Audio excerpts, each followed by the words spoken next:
government, and Labor will not support it. Very good. Cool. Nikki Wagner.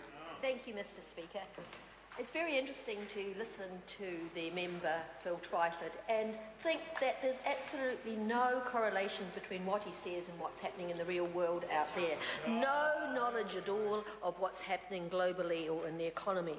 Because as the world changes socially and economically, as new technologies develop and new issues arise, how we organise our lives, our cities and our institutions needs to change as well.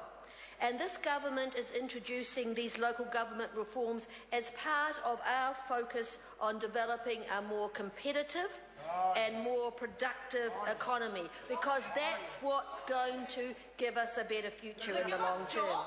We want to use our resources more wisely.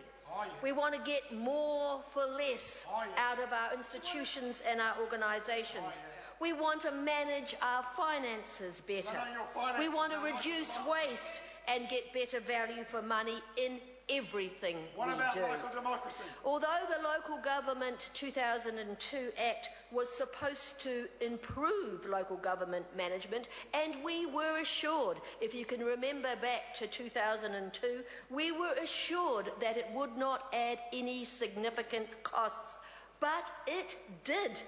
And over the last decades, rates are becoming more and more unaffordable for many more people. In the last decades, rates increased by an average of 6.8% every year.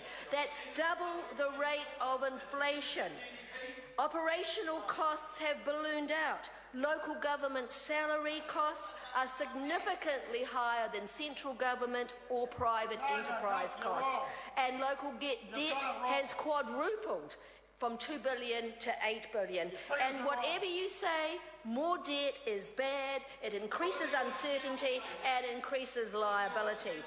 While households and businesses are being prudent and responsible, they've been belt-tightening, they've been managing their costs, they've been paying down debt, local government costs continue to rise.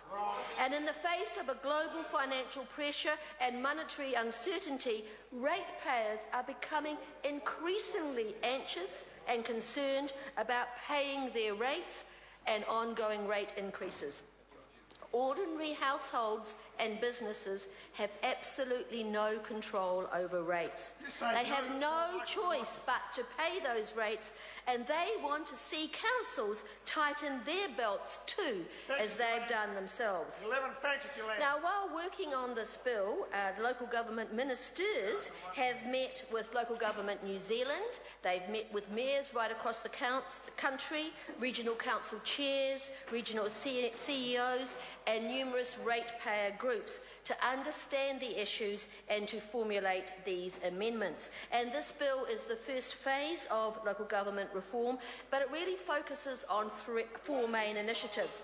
Now, the first is to refocus the purpose, and it's all very well for Mr. Twyford to say that that won't make a difference, but ratepayers tell us what they want from their councils are reliable and effective infrastructure, and they want efficient public service at an affordable cost.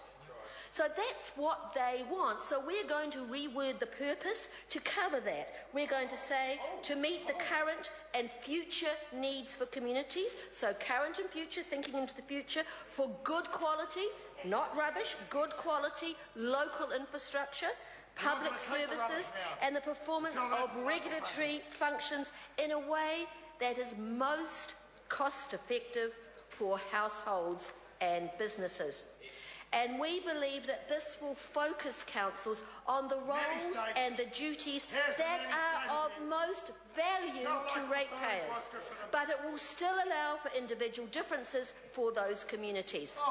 Now, ratepayers also tell us that they want the best possible financial management by their councils, and that makes good sense.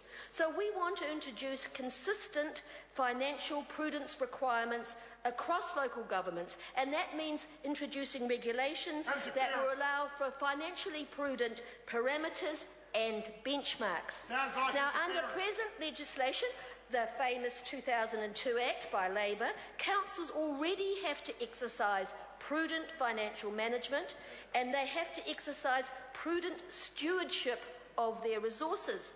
But if we can develop benchmarks through this process, and they'll be developed with the consultation of local government New Zealand, that will allow a greater understanding for everybody and a greater transparencies in this finances for everyone. And because financial management will be consistently measured across the country, it will be far easier to see when a council is out of step or a council is performing poorly, and it will be far easier to identify when a council is struggling and that might need Crown assistance or even require interventions. Now, ratepayers also tell us that they want councils, councillors and mayors to be more responsible to the people that elect them. So we want to strengthen council governance by giving mayors a stronger leadership role so that they can have that role over developing plans, policies and budget. And we want to give them the power to appoint deputy mayors and also the chairs of committees so that when they go and take charge of a council, they can make sure that what they've promised can be delivered. We also want to give more powers to councillors. Now, when you think about it, staffing and salaries are the major drivers of increased costs in council. And presently, councils have absolutely no control over these matters.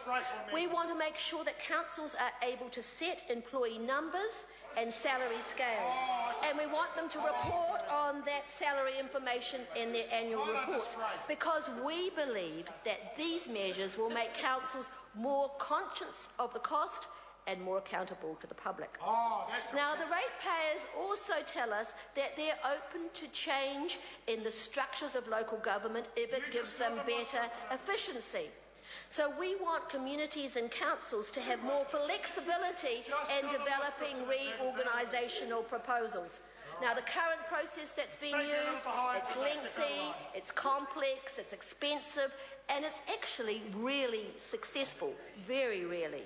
But we want to empower communities and councils to make changes that have the potential to achieve efficiencies and better decision making.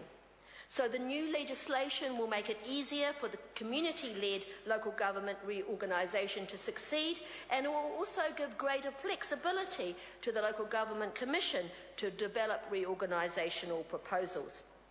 Now, there's absolutely no doubt that effective and affordable local government is essential for the running of every New Zealand household and business.